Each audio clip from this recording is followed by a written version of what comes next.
WCBI News at 6 starts now.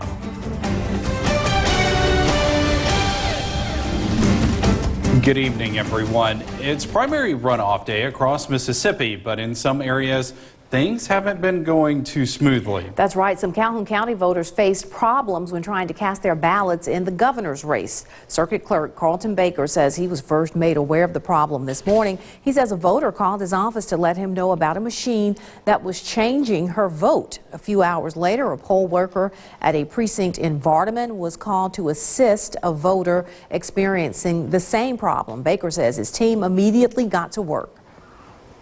I sent the tech that assists me with elections and everything from the county and everything. She went to the precinct from earlier this morning and couldn't find any issues with that machine, and but checked it out and everything, and couldn't find any issues. But we ended up taking the the machine at the precinct from around lunchtime in the Vardaman precinct out of service until, because we still had plenty of machines available. Baker says after a few tries, both voters were able to cast their ballots for their chosen candidates.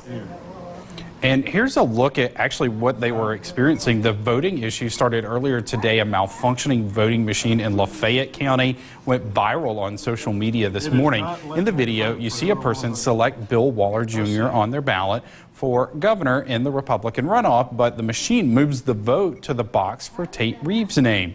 A spokesperson for the Secretary of State's office says there was only one malfunctioning machine at the Burgess precinct. The county was contacted and sent a technician to replace the tablet. 19 votes were cast before the error was found. The Secretary of State's office does not run party primaries. Counties own the machines, which are tested by local officials.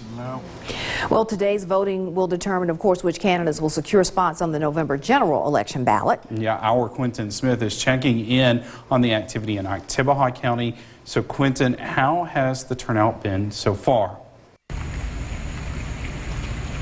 Yeah, Joey, I'm here at the Central Starkville voting precinct, and poll workers inside tell me the turnout has been low at this precinct all throughout the day.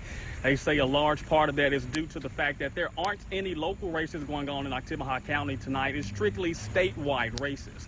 However, in other parts of our viewing area, the turnout has been pretty steady. Mississippi University for Women political science professor Dr. Brian Anderson says it's actually common for voter turnout to be low during a runoff. The Secretary of State's office says roughly 25,000 absentee ballots have been turned in for today's election. Anderson says that's a good sign because it shows people are really interested in making sure their vote counts during this election. Well, we're setting up for interesting races for November 5th. The Republican nominee for governor and Attorney General will be set, and so they will face off against Democrats who in some ways have a head start in name recognition and kind of a clear message. They don't have to contest a message with a person from their same party up until now. So Jim Hood might have a head start, but I think whoever wins the Republican gubernatorial nomination will come out ready to fight. Now, if you still haven't had time to get out and vote, you still have a little bit of time left to do so. The polls will remain open until 7 o'clock tonight. Now, of course, we're going to be following all of these races closely all throughout the night, so be sure to tune in with us for the latest results, both on air and online at WCBI.com. But for now, reporting live in Oktibbeha County, Quentin Smith, WCBI News. Mississippi House Speaker Philip Gunn briefed Columbus business and community leaders on plans for the next legislative session. Gunn touched on a few hot topics today, including education and roads and bridges. But with the primary runoff today and candidates starting to focus on November, he also spoke about a new chapter. He says he knows everyone vying for the seat of governor and lieutenant governor and wishes them the best of luck. Well, there's a learning curve. I know all the people running on both sides, and I think I've got a good relationships with all of them. We'll see who prevails, and we'll look forward to working with whoever is the one that holds those offices. Now, both the lieutenant governor and governor seats will be decided in the November 5th election. Time now to turn things over to Chief Meteorologist Keith Gibson. He joins us with a first look at our forecast. Keith? Joey, 6:05, a live view in downtown Louisville, Mississippi. We have some overcast conditions. Still a little bit of light rain across parts of our region. Some isolated showers falling apart as they've been moving through Starkville. One little cell there to the southeast of Okolona also falling apart. The biggest storms now to our southeast. Look at all those storms over there right along I-20, 59. And that's where most of the action is going to be going forward. We've got temperatures in the 80s in many spots here right now. And it looks like as we go on into your Tuesday evening, 80s give way to 70s. Variably cloudy. I think most of the rain is done. Humidity lowers tomorrow. We'll talk about that in your 7-day coming up. A Rienzi man faces charges after police say he fired shots at a home. Taylor Rocker is charged with shooting into an occupied dwelling. Boonville Police Chief Michael Ramey says the drive-by happened on English Avenue just before 7 this morning. The chief says 3 people were inside when shots rang out. At this time, investigators believe the shooting was sparked by a dispute over money. Rocker's bond is set at $25,000. We have some new video tonight of a crash that ended a police pursuit in Columbus yesterday. A WCBI viewer sent us this video of LaShondra Berry's car going through the Metoro parking lot on Highway 45. You see then a deputy's SUV and the car collide. The 31-year-old suspect is charged with felony fleeing and drug charges. Captain Archie Williams says the drug charges will be enhanced because a gun was found in Berry's Dodge Charger. She was not injured. The deputy, however, did suffer minor injuries. He was treated and released at Baptist Golden Triangle. Law enforcement don't take pursuits lightly. Even under the best of circumstances, they can be dangerous. That's right. Our Stephanie Poole speaks with the professionals about what they do to stay safe. Stephanie.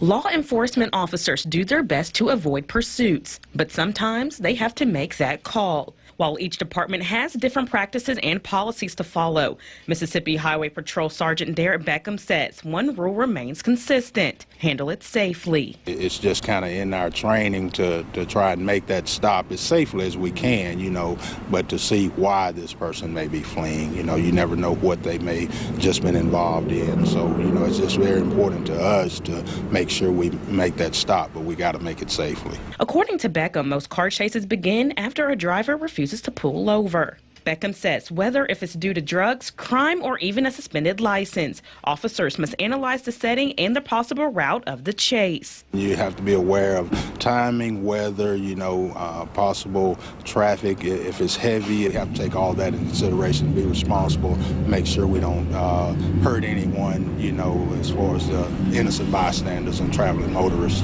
Winston County Sheriff Jason Pugh says he's been in his fair share of pursuits over the years. He agrees being involved in a car chase isn't only dangerous for officers, it's a safety hazard for the community. We've seen them blow through school zones before in years past. That's why we don't pursue them if they're doing stuff like that, because nothing is worth the life of a child or an innocent person. And like I say, that's the biggest thing, is to weigh the benefits against the problems. Both Pugh and Beckham have one piece of advice: comply with law enforcement. The end result will be better than if you decide to run. Don't panic, and let the officer do his job. Talk to the officer, take your ticket, and move on with life before you end up in jail for a long, long time.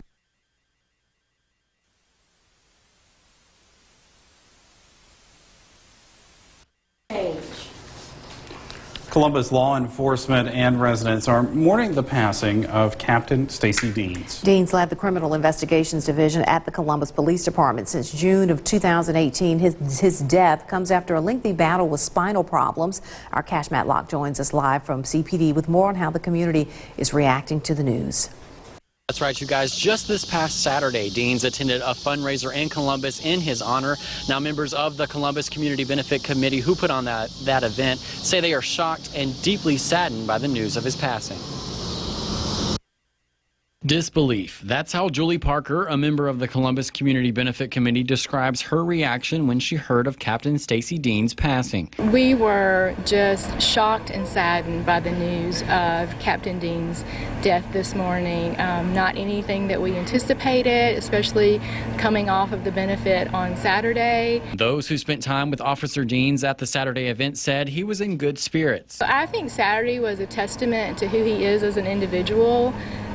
His character, his dedication to the community, his spirit of law enforcement was really very apparent on Saturday. Those who knew Officer Deans say the community has suffered a great loss. It's just like I lost a family member, I lost a friend and a brother, as well as an important part of the police community. The city of Columbus, as well as the Columbus Police Department, lost a hero, lost someone who had been dedicated to not only our community but to law enforcement for so many years. And so we definitely lost a hero and someone who always looked out for his community and the residents of Columbus. Friends and colleagues say Captain Dean's memory and influence will live on. He was a good person. He was a Christian man. He always had a smile. He never met a stranger. Our heart and our prayers go out to his family members. We mourn with you, and we will be praying for you through this time, and we want you to know that the city of Columbus loves each and every one of you.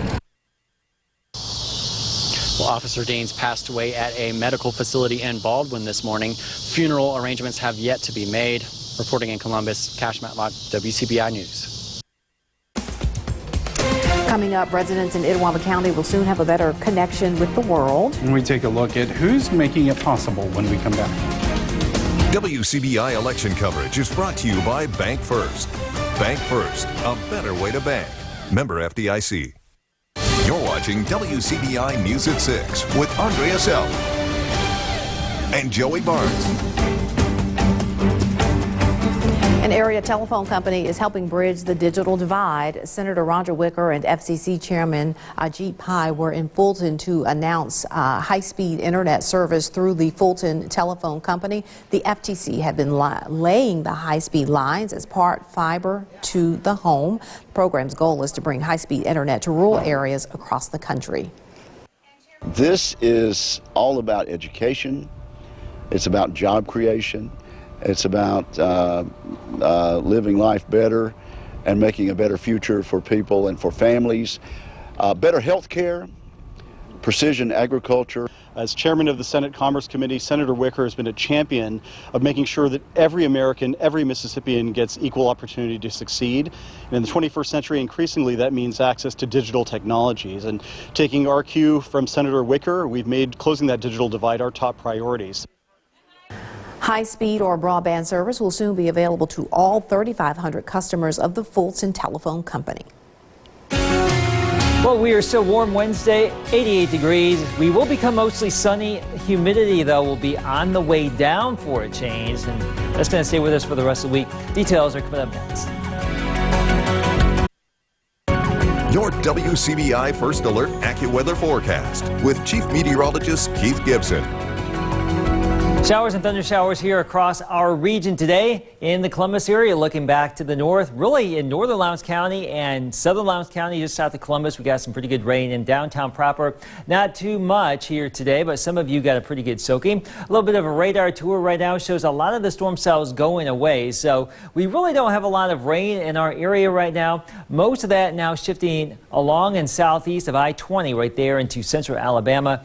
We have a front just to the northwest, so the storm's developed out ahead of the front. The front will slip on through here tonight and tomorrow. Behind it, much drier air. Currently in Tupelo, it's very humid. The dew point at 70, 87 degrees. It feels like 91. But as we check out the next 24 hours, as far as the future dew point is concerned, notice how it will go from the 70s down into the 60s and upper 50s. And that is some drier air that could actually give some overnight lows down into the 50s. So tonight we're looking at low 70s in many spots. Tomorrow, low 60s. Tomorrow night, Friday morning, upper 50s. A shot at 59 here before we start to moderate those overnight lows, getting back into the holiday weekend. So a nice little change of pace is coming our way. You may want to open up those windows or at least turn the air conditioner down a few notches here, or maybe up a few notches as we go throughout the next couple of days here, next couple of nights. Maybe days too, with the lower humidity coming on in. So low 70s in many spots tonight. We'll call it variably cloudy. Can't rule out a stray shower, but I think we're really done with the bulk of the rain. Tomorrow we may start off with a lot of cloud cover here at 7 o'clock, 72 by noon, and thereafter developing sunshine, northerly breezes at about 5 to 15. Highs in the mid to upper 80s. Overall, a pretty nice and warm summer day for us behind this frontal boundary coming on in. And then we have high pressure that will just stay with us for Thursday, Friday, the start of the holiday weekend. No major concerns at this point, but we are going to be watching out for Dorian later on in the weekend. Currently sustained wind at 50 just to the southeast of Puerto Rico. We have a couple of showers trying to move on towards Puerto Rico right now. It looks like the system will actually pass right over that island tomorrow sometime as a fairly strong tropical storm. And then that system will continue tracking back through the Bahamas and close to Florida by Sunday. Could the remnants get back up here into our neck of the woods early next week? It's possible, not guaranteed. We'll watch this though. Certainly not a major concern at this point, but we have many days to watch it. In the near term, tons of sunshine for us. Wednesday, Thursday, Friday, Saturday, upper 80s to around 90. Comfortable overnight lows. A few more pop-up storms possible starting Sunday. The Bulldogs took care of business against the Raging Cajuns last year. Will it be a repeat performance in the Bayou? More on that game next in sports. WCBI Sports with Tom Ebel is brought to you by your local Ford dealers. Go further. For the second straight year, Mississippi State will meet Louisiana on the football field, this time in the Superdome. The Bulldogs and Raging Cajuns are similar in some ways. Both head coaches entering their second year with their school after reaching a bowl game in year one. The Raging Cajuns are fresh off a division title, and head coach Joe Moorhead says they're looking to make the year two leap just like the Bulldogs. Having been at a quote group of five place or an FCS school that had the ability to jump up and play some 1A schools at Fordham. We were fortunate enough to win 2 of our 4. That this is a game where the kids get fired up, they get excited about playing an SEC West team. So we're expecting to see their best, and like anything, year 1 to year 2 is when you're going to see whether it's a freshman becoming a sophomore or an entire program.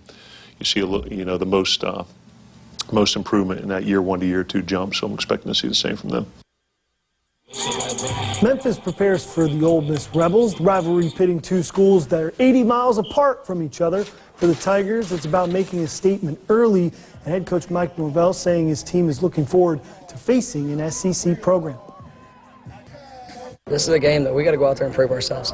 I don't care what anybody says from the outside. I mean, this is this is gonna be a challenge. It's gonna be a great challenge and a great opportunity for our program. I'm excited about it, but our guys are gonna have to go out there and play at a high level. I mean, if you're from Memphis, you're either an Ole Miss fan or you're a Memphis fan growing up, and so I've always been a Memphis fan, and so it just makes it that much sweeter to actually be in the rivalry game. Both teams are gonna be pumped up and fired up. It's college football. It's the greatest sport. It's so much fun to be a part of, and I know both teams are going to be prepared, and it's week 1, so everyone's going to have their stuff in. The initial polls for the high school football season released by the AP today, taking a look at the overall standings. Brandon taking the top spot, but West Point jumping all the way up to number 2 after its dominating win over Horn Lake this past Friday. Madison Central at 3, Pearl at 4, Starkville at 5, Oxford at 6. That should be a fun one coming up on Friday, the Little Egg Bowl. This week with Starkville and Oxford. Lafayette at 7, Olive Branch 8, Petal at 9, South Panola at 10. Going class by class, really the same way in 6A as it was the overall poll. Brandon at 1, Mad Central at 2, Starkville 3, Pearl at 4, Oxford at 5 in the 6A poll. And then in 5A, West Point at 1, Lafayette at 2, West Jones at 3, Picayune and Laurel tied for 4th. Grenada also receiving votes in that poll as well. Then going down to 4A, even though with the loss to Knoxville, voters believing that Louisville still remains the top team in 4A, and that's where they stayed. The Wildcats at 1, Poplarville at 2, Corinth at 3, South Pike at 4, Greenwood at 5, Itawamba AHS and Pontotoc receiving votes in the initial poll. Then 3A, Seminary at 1, Columbia at 2, Water Valley at 3, Noxubee County 4, Houston at 5. In 3A, Winona and Aberdeen receiving votes in that poll. 2A, no area teams with Taylorsville at 1, Charleston 2, Bay Springs 3, Philly at 4, and Scott Central at number 5, Calhoun City. Right, if you looked at the entirety of the 2A poll, Calhoun City would be sitting at number 6. East Webster receiving votes as well. And in 1A, not much change. Nanawai at 1, Lumberton at 2, Smithville at 3, Knox Pater 4, Simmons at 5. We'll have to look into the archives to see when the last time Nanawai and Simmons were 0-1 after the first week of the season. TCPS, Biggersville, West Lowndes also receiving votes, and Heritage Academy at number 2 in the MAIS overall polls. But that's it for sports. We'll ask your forecast coming up next. All right, we had some storms in the region today. A lot of those now pushing away. Let's just say most of that now leaving us. We have some clouds. Temperatures will be cooling, but I think we're done with the active weather, and we're looking at some phenomenal weather for the next few days here. Warm during the day, comfortable at night after the humidity leaves tomorrow. All right. 59. How about that? Yeah. All right. Be sure to be with us for election coverage tonight and on the air.